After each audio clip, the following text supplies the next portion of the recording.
하나님께서 오늘 우리에게 허락해 주신 말씀은 우리 구약성경 시편 99편의 말씀입니다.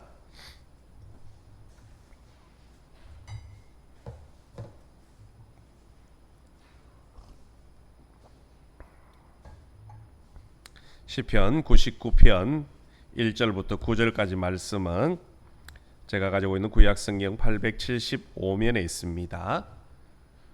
우리 한 절씩 교독하시겠습니다. 여호와께서 다스리시니 만민이 뜰 것이요 여호와께서 그룹 사이에 좌정하시니 땅이 흔들릴 것이로다.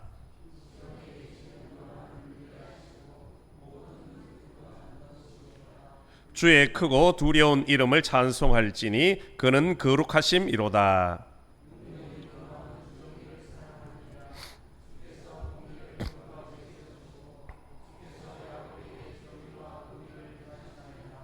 너희는 여호와 우리 하나님을 높여 그의 발등상 앞에서 경배할지어다. 그는 거룩하시도다.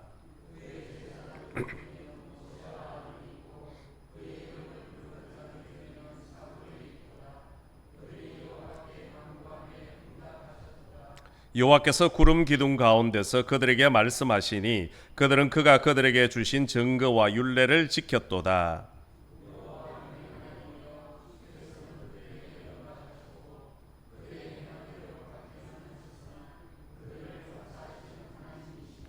함께 읽겠습니다. 너희는 여호와 우리 하나님을 높이고 그 성산에서 예배할지어다. 여호와 우리 하나님은 거룩하심이로다. 아멘. 오늘도 우리 수예배 오신 우리 모든 성도들이 하나님의 은혜가 충만하게 임하기를 간절히 소망합니다. 우리가 세상을 살다 보면 저마다 두려워하는 사람들이 있기 마련입니다. 대체로 몸이 연약한 사람들은요, 힘이 센 사람을 만나면 좀 두려움을 느끼지요.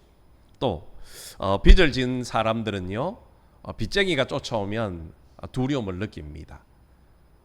또 그런 반면에 죄를 지은 사람은 어떻습니까? 경찰만 보면 오금해저리고 도망가기가 바쁘다는 것이요.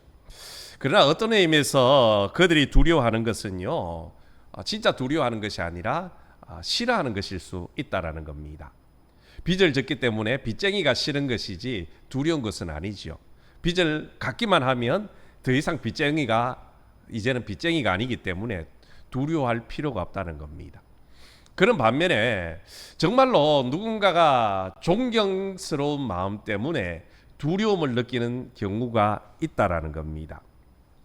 그 사람들은 자신이 도저히 흉내낼 수 없는 그런 고상한 인격과 깨끗한 성품을 소유한 사람들입니다. 이런 사람들 앞에 서면요, 자신도 모르게 절로 고개가 숙여지기 마련이라는 것이요. 여러분, 이 세상에 살면서 그런 사람을 만나본 적이 있습니까?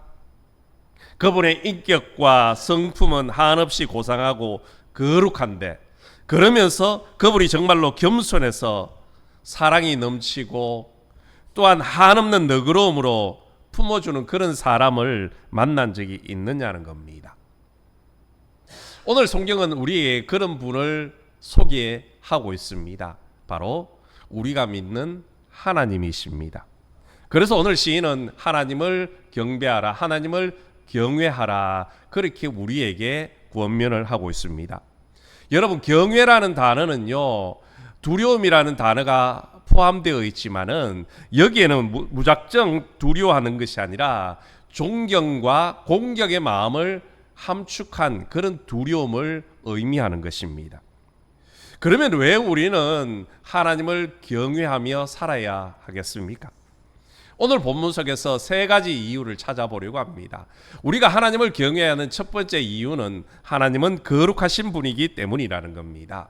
먼저 오늘 본문 3절에 보시면 주의 크고 두려운 이름을 찬송할지니 그는 거룩하심이로다. 또 5절에 보시면 너희는 여호와 우리 하나님을 높여 그의 발등상 앞에서 경배할지어다. 그는 거룩하시도다. 또 9절에도 보면 너희는 여호와 우리 하나님을 높이고 그 성산에서 예배할지어다. 여호와 우리 하나님은 거룩하심이로다. 오늘 시편 기자는 하나님은 거룩하시다 그렇게 계속해서 반복적으로 우리에게 말씀을 합니다. 맞습니다. 우리가 믿는 하나님은 거룩하신 분이십니다. 친히 하나님께서는 모세와 이스라엘 백성들을 향해서 내가 거룩하니 너희도 거룩하라 그렇게 명령하셨지 않습니까?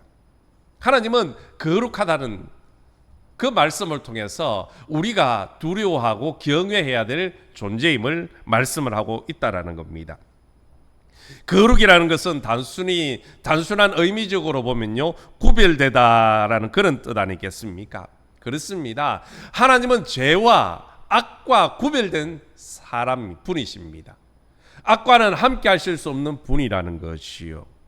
그래서 거룩하고 존엄하신 분이라는 겁니다. 사도 요한은 이 거룩함을 빛으로 설명을 했었습니다. 요한일서 1장 5절에 보면 하나님은 빛이시기에 그에게는 어둠이 조금도 없으시다 그렇게 말씀을 하셨지 않습니까? 여러분, 빛이 비치는 곳에는요 어둠은 물러가기 마련입니다. 하나님이 계신 곳에는 어둠이 사라질 수밖에 없다는 것이요. 거룩하신 하나님이 계신 곳에는 죄와 악이 함께 공존할 수가 없다라는 겁니다. 그런 반면에 우리는 어떻습니까? 연약하고 죄가 많고 흠이 많은 존재입니다. 그렇기 때문에 우리가 그 하나님을 경외하고 두려워하며 섬기며 살아야 한다는 것이요. 특별히 오늘 1절을 보시면 하나님께서 다스리시니 만민이 뜰 것이라 그렇게 말씀하고 있지 않습니까? 다시 말해서 세상 모든 민족이 장차 만왕의 왕이 되신 하나님이 이 세상에 오시면 그 앞에 모두 떨고 두려워할 수밖에 없다라는 겁니다. 왜입니까? 하나님 앞에 서면요 모든 것이 밝히 드러날 수밖에 없기 때문이라는 겁니다. 여러분, 우리가 하나님 앞에서 숨기고 감출 수 있는 것은 하나도 없습니다. 잠깐 숨겼을지는 몰라도 언젠가는 있는 그대로 밝히 드러날 수밖에 없다라는 겁니다. 거짓은 거짓으로 드러날 것이고요, 죄는 죄로 드러나게 되어지는 겁니다. 그러면 어떻습니까? 그 대가를 치러야 한다는 것이요. 세상은 어떻습니까? 세상의 법적에서는 공소시효라는 것이 있습니다. 일정 기간의 그 법의 테두리 안에서 시간이 지나면요 그 죄에 대해서 묻지 않는 겁니다. 그러나 하나님 앞에는요 공소시효라는 것이 있을 수 없습니다.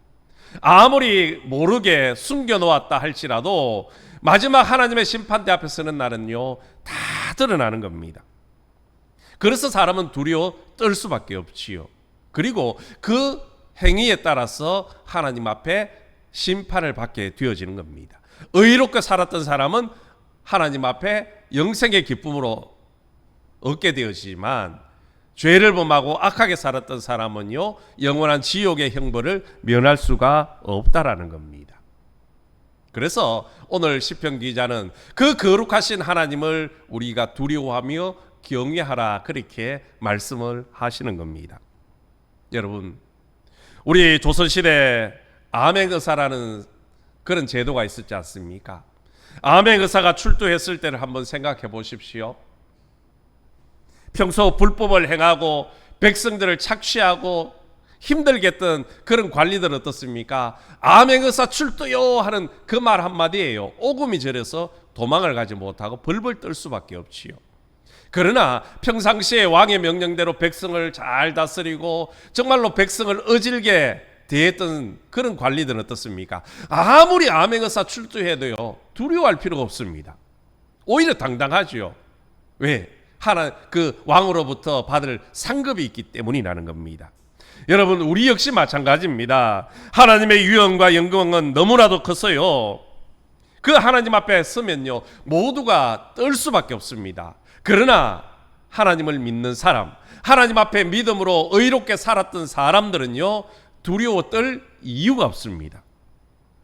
하나님께서는 마지막 날 우리를 의롭다 하시며 영화롭게 하여 주실 것이기 때문이라는 것이요.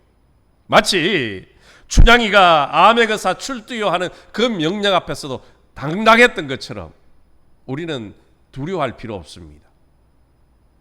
또한 그 암행 의사가 이몽룡이라는 것을 알았을 때에 정말로 그 죽음의 자리가 오히려 잔치의 자리로 바뀌어졌지 않습니까?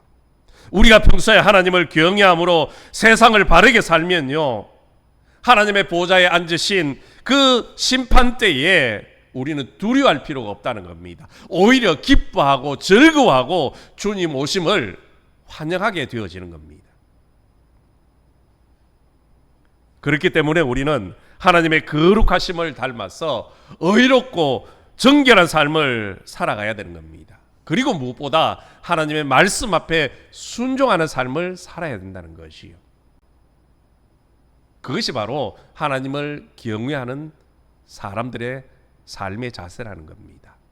오늘 저와 여러분 모두가 하나님을 그 거룩하심을 닮아서 하나님을 공경하는 삶을 통해 마지막 날 구원의 축복을 이루시기를 주님의 이름으로 간절히 소망합니다. 두 번째, 우리가 왜 하나님을 공경해야 되느냐, 경외해야 되느냐, 바로 하나님이 공의로우신 분이기 때문이라는 겁니다. 우리 역사 속에 보면 많은 지도자가 있었습니다. 그 중에는 우리의 기억에 남는 위대한 인물들도 있을 겁니다. 그렇지만 아무리 위대한 지도자라고 해도요, 공과는 다 있기 마련한 것이요.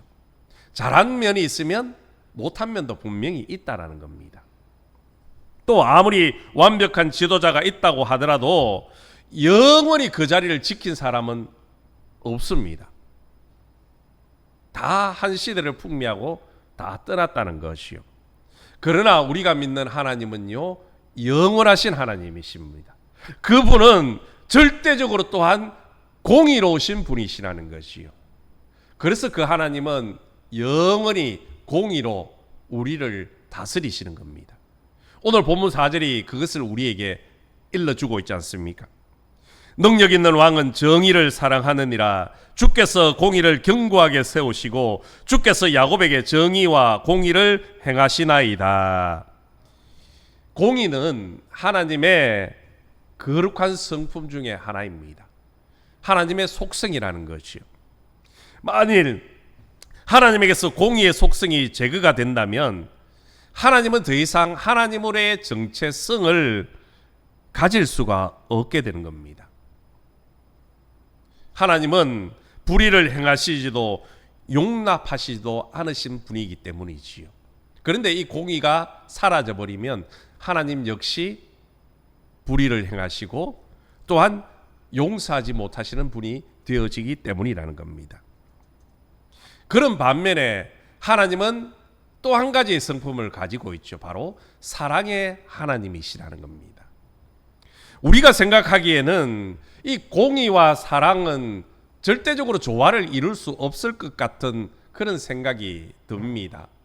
공의는 심판 아닙니까? 어떻게 보면 그렇죠. 사랑은 용서입니다. 그런데 하나님께서는 이것을 완벽하게 조화를 이루십니다. 예수님의 십자가의 사건이 이 공의와 사랑이 완벽하게 조화를 이룬 것을 우리에게 보여주고 있습니다. 하나님께서는 죄인된 우리를 지극히 사랑하셨지만 하나님의 공의는요, 죄인된 우리를 그냥 용서해 주실 수는 없다라는 겁니다. 하나님이 우리를 용서를 하시려면요, 하나님의 공의가 충족이 되어지는 겁니다. 그런데 하나님의 공의가 충족이 되려면 딱 한 가지 방법밖에 없습니다. 바로 죄인은 죽음에 처해지는 겁니다. 왜입니까? 죄의 삭은 사망이기 때문입니다. 그러나 만일 공의에 따라서 죄인을 죽인다면 결국 하나님의 사랑은 없어져 버리는 것이요. 하나님께서는 죄가 없으신 예수 그리스도를 이 땅에 보내시고 우리 죄인들을 대신하여 십자가에 죽게 하셨다는 겁니다. 그래서 하나님의 공의도 만족시키고 또한 하나님의 사랑도 이루게 하셨다는 겁니다. 이는 하나님이 얼마나 공의로우신 분가를 분명하게 보여주는 한 사건입니다. 그리고 그와 동시에 우리 죄인들을 얼마나 사랑하시는가를 또한 보여주는 사건이기도 하다는 겁니다. 그래서 우리는 이 사실을 한순간도 잊어서는 안 된다는 것이요. 하나님의 양대 속성 중 사랑만을 강조하고 죄를 범하고도 크게 두려워하지 않는 경향이 있지만 사랑과 공의는 절대요 균형을 이루는 하나님의 속성이라는 겁니다. 예수 그리스도의 대속의 죽음이 과거와 미래의 죄를 사하는 힘이 있지만요, 이것만 믿고 우리가 죄를 짓고도 회개하지 않는다든지 또 죄를 짓는 것을 두려워하지 않는다든지 죄를 가볍게 여기는 행위는요 결국 하나님을 두려워하지 않는 일이고 그것은 결국 하나님을 경외하지 않는 삶의 모습이라는 겁니다. 그렇게 살면 결국 하나님의 심판, 멸망으로 끝이 나고 만다라는 것이요. 여러분, 하나님의 백성된 자로서 우리는 하나님과 같이 공의를 사랑하고 죄악을 멀리 할 줄 알아야 되는 겁니다. 또한 설령 죄를 지었을 때는 빨리 하나님 앞에 회개하며 나아갈 때에 그 사랑의 하나님으로부터 죄의 용서함을 받게 되어지는 겁니다. 그러므로 저와 여러분 모두가 공의의 하나님, 사랑의 하나님을 늘 기억하시면서 하나님을 경외하며 하나님 앞에 순종하는 삶이 되시기를 주님의 이름으로 간절히 소망합니다. 그리고 세 번째 우리가 하나님을 경외해야 되는 이유는요, 우리 하나님은 은혜로우신 분이기 때문이라는 겁니다. 오늘 본문 6절에 보시면 그의 제사장들 중에는 모세와 아론이 있고 그의 이름을 부르는 자들 중에는 사무엘이 있도다. 그들이 여호와께 간구하며 응답하셨도다. 아멘. 여기 보면 모세와 아론, 사무엘 이 이름들이 거론이 되어지고 있습니다. 그러면 사실은 말씀이 뭡니까? 그들이 하나님의 이름을 불렀을 때에 하나님께서 그들의 간구에 응답하셨다라고 덧붙이고 있습니다. 이 말은 하나님께서 당신의 택하신 자들의 간구에 귀를 기울이시고 그들의 행사와 기도에 관심을 가지고 계신다라는 그 사실을 우리에게 가르쳐 주는 겁니다. 그렇습니다. 하나님은 당신의 백성들의 기도 소리에 늘 귀를 기울이시는 겁니다. 그리고 우리의 행동 하나에 대해서 관심을 가지고 계시다는 것이요. 하나님은 크고 놀라우시며 모든 만민을 경외할 위대하신 분이시만 동시에 당신의 백성들, 특히 신실한 자들의 일거수일투족, 그들의 말 한마디, 행동 하나하나를 다 관심 있게, 주의 깊게 다 지켜보고 계신다는 겁니다. 그래서 그들에게 필요한 것이 있으면 풍성하게 채워주시는 겁니다. 때로는 기도하지 않은 것, 구하지 않은 것도 응답하여 주시는 하나님이시라는 것이요. 심지어 우리가 기도할 수 없고 절망 중에 쓰러져 있을 때는요, 친히 하나님께서는 그 권능의 손길을 펼쳐서 우리를 붙잡아 이렇게 세우시는 겁니다. 그리고 다시금 믿음의 길, 생명의 길을 걸어갈 수 있도록 도와주신다는 것이요. 하나님은 이처럼 크고 위대하시지만 동시에 지극히 자애롭고 섬세하신 분이라는 겁니다. 당신의 백성들, 당신의 종들의 기도에 귀를 기울이며 그들의 간절한 기도와 소망을 절대 외면하지 않으신다는 것이요. 오늘 말씀에 보면 모세와 아론 또 사무엘의 그 중보 기도를 들으신 하나님은 그들의 기도에 응답해 주셨다고 했지 않습니까? 우리가 잘 알다시피 모세는 이스라엘 백성들이 범죄했을 때에 하나님이 그 이스라엘 백성들을 멸하고 모세 너로 하여금 새로운 민족을 내가 일으키겠다 했을 때 어떻게 합니까? 하나님 앞에 기도했지 않습니까? 하나님, 차라리 하나님의 생명책에서 제 이름을 지우는 한이 있어도 이 민족 살려주십시오. 그 기도에 하나님이 응답하시고 이스라엘 백성들을 구원해 주셨지 않습니까? 아론, 사무엘 역시 마찬가지였습니다. 오늘 7절 8절에도 보면 모세와 아론 사무엘은요, 불순종과 패역이 가득한 그런 시대에도 하나님의 말씀에 귀를 기울이고 철저하게 순종했음을 우리에게 가르쳐주고 있습니다. 그 결과 하나님께서는 그들의 기도에 응답하셨고, 또 그들 때문에 이스라엘 백성들의 그 불순종과 죄를 다 용서해 주셨다는 겁니다. 여러분, 모세와 아론 사무엘은요, 우리와 똑같은 사람들입니다. 우리와 같은 성정을 가진 사람이라는 것이요. 다만 그들은 자신들이 서 있는 그곳에서 하나님이 원하시는 대로 하나님의 말씀 앞에 순종하는 삶을 살았기 때문에 의롭다 인정을 받았고요, 또 하나님 앞에 부르짖어 기도할 때에 응답을 받는 삶을 살게 되었다는 겁니다. 그뿐만이 아니지요, 나라와 민족을 구하는 믿음의 영웅들이 되어졌습니다. 우리도 하나님 말씀 앞에 순종하며 의로운 삶으로 우리 자신을 지켜나가야 합니다.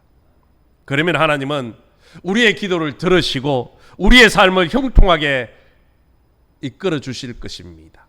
또한 우리를 통해 우리가 속한 공동체, 그리고 이 나라 이 민족 새롭게 만들어 주실 줄로 믿습니다. 사랑하는 성도 여러분, 하나님은 거룩함과 공의를 우리를 다스리시는 분이십니다. 또한 하나님은 우리의 기도에 응답하시는 은혜로우신 분이십니다. 그러므로 우리가 그 하나님을 경외하십시다. 그 하나님 앞에 섰을 때에 두려워 떠는 인생이 아니라 하나님 앞에 기쁨으로 감사와 찬양을 올려드리는, 영광을 올려드리는 거룩한 삶이 될 수 있기를 주님의 이름으로 간절히 소망합니다. 그래서 저와 여러분이 기도하는 모든 기도의 제목들이 응답되어져 가고, 또 저와 여러분 통하여 우리 매천의 공동체, 그리고 이 나라 이 민족이 다시금 회복되어지는 귀한 축복이 있어지기를 주님의 이름으로 축원합니다. 우리 말씀을 생각하며 함께 기도하겠습니다.